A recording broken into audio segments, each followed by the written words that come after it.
Hi guys, Mike here with Sentry Security Systems Incorporated. In today's video we're going to take a walk through the new Galaxy Line NVR product available at Sentry. The first thing you want to do in order to configure this is open up your web browser and enter in the IP address of the NVR. If you don't know the IP address of the NVR, you can get it through the user interface on the actual NVR itself. It has a fully configurable graphical user interface. I prefer Internet Explorer. I find it just a little bit easier to configure it, and for the purposes of this video we're going to concentrate on Internet Explorer. So you can see up here in the address bar I've got my IP address entered 192.168.2.139 and :85. Galaxy NVRs will come pre-configured to port 85, so you have to put that in there. We'll show you how to change that later on in the video though, so that if you don't want to do the :85, you don't need to. Alright, first step, enter the username. By default that's going to be admin. Next step, enter the password, which will also be admin, and then 123 on the end of it. Okay, so that's admin and 123. So we'll click login. Okay, and that will take us to the live view screen. Okay, so you'll see right here we've got a 9 view. That's the standard view for an 8-channel system. Down here at the bottom we do have different screen views that we can pick from. Okay, so we can go to a single view, 4 view, and so on. And then here on the left hand side we'd simply select the camera that we want to view. Alright. Now, we can also go to playback. That's the next tab over. Okay, this is going to give us a view of all of our cameras as well as the date. So the first thing that you're going to do here is select the camera that you wish to view. Okay, so I'm going to pick my first camera, and you can see we've got a little bit of footage here today from that camera. Okay, you can also on the map go back and look at previous months. So for example, if I go back here to July, pick a date, and I can view the footage for that camera on that day. Okay, so that covers the playback screen.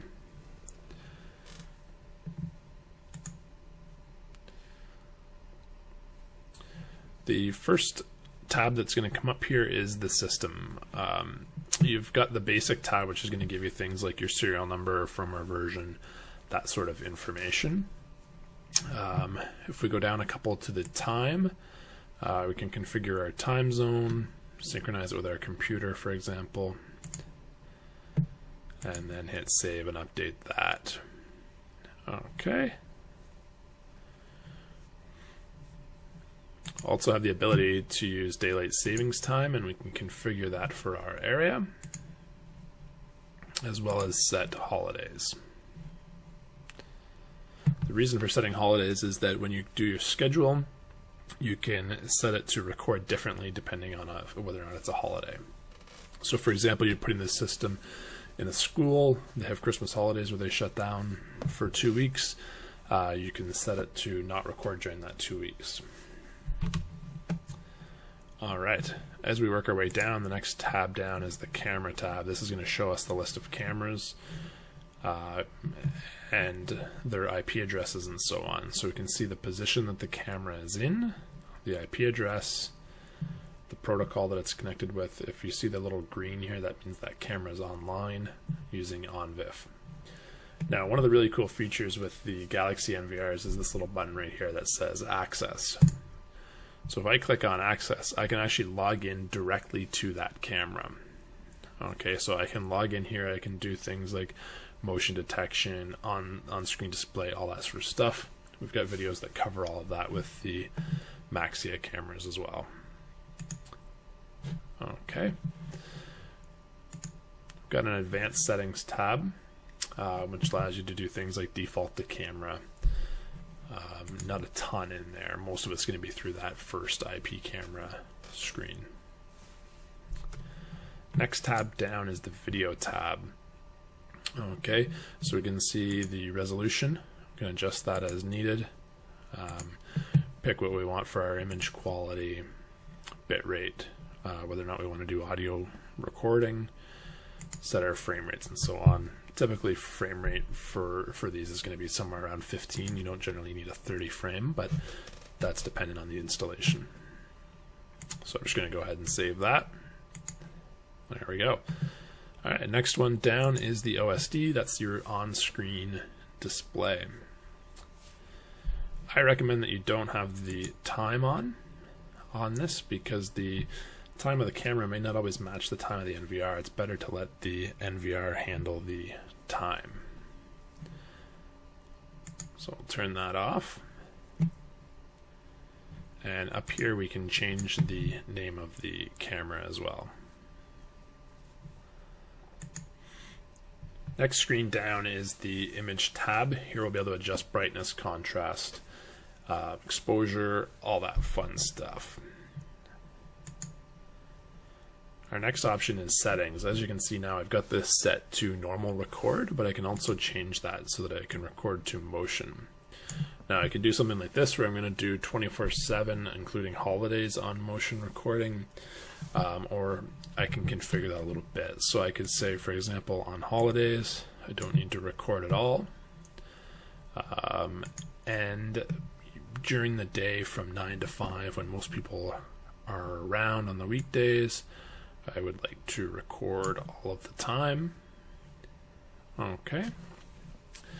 And then I have a button here, copy to all, and that's going to save that to all of the cameras that I currently have connected.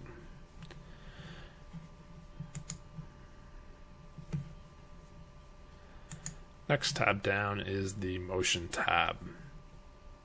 Okay, so this is going to allow us to adjust how sensitive we want it. I typically find right around 80 is a good value where you're not going to miss anything, but every installation is a little bit different. It also allows us to set areas for motion. So I can say, I only want motion in these areas to count, because over here I may have sort of trees blowing in the wind or something, and I don't want that to cause it to record all of the time. Next tab down is video loss. So this will allow us to create sort of an alarm if the camera goes offline. So if we're using it, the camera disconnects. It will now trigger an alarm, which we can configure to, for example, send you an email that camera has lost the connection. Okay. Also has the ability to do tampering. Tampering is if, for example, somebody was to spray paint the image, throw something dark over it, it would set off an alarm. All right, as we continue down through our options, we're going to move down to the hard disk tab. This is going to list the hard drives installed in here. So you can see in this particular system, we've got a 1 terabyte drive. As we continue on, we're going to go down to the alarm tab. And again, we're going to see sort of the arming schedule for the alarms for the inputs and outputs. And we can also create manual alarms, and we can have a buzzer to go off when that alarm happens, so you'll hear an audible sound coming from the machine.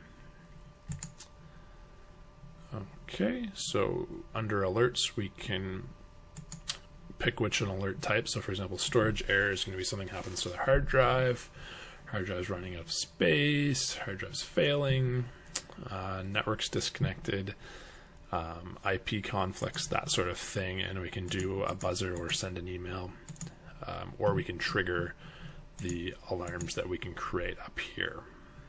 Okay, under the manual alarms, we could actually trigger that alarm.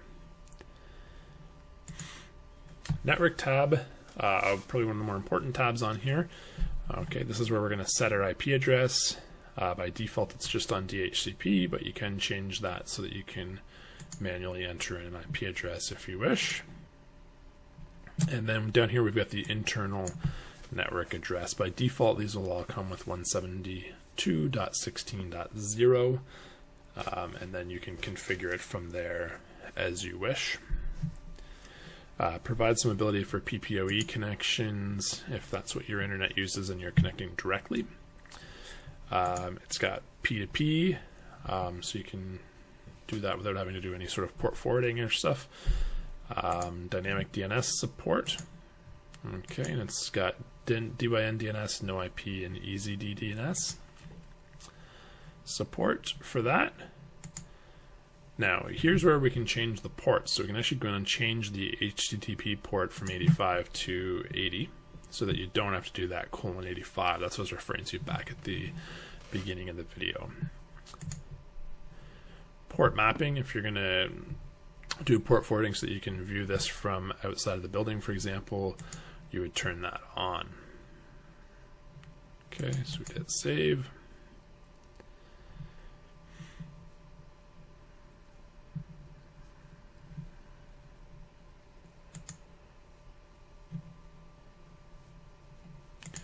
Next up, we have the email tab. Now, typically, this is where you're going to put in the email settings that your internet provider gives to you, or for your Gmail or Hotmail or so on. So typically, you'll have server authentication on because you'll have a username and password and all that stuff. Sender can be sort of your dealer information, so you can put your own email address in there, your work email address, and then you can have different recipients, up to 6 of them. Okay, so you can create 6 different people that you're going to send these alerts to, so you can have it alert you so that you know, for example, that this customer has a NVR with a hard drive that's failing and that it needs service. You can also notify the customer as well on that, and you can have different sort of things trigger that. So you can have the hard drive abnormality, you can have motion on the cameras, and so on. User tab is where you're going to create all of your different user accounts. And under maintenance, we've got a log here, so you can see sort of what was going on, what each user account was doing, what they were accessing, all of that sort of stuff. We can take a look at our hard drive, see that everything is healthy on that. We can look at online and see if there's anybody connected to it. So we can do all sorts of stuff through here. The camera one is nice because it gives you sort of a glimpse on what's going on with all 8 of those cameras at the same time. So you can see I've got one of them connected, I got motion recording on, tampering is off, video loss on, and so on.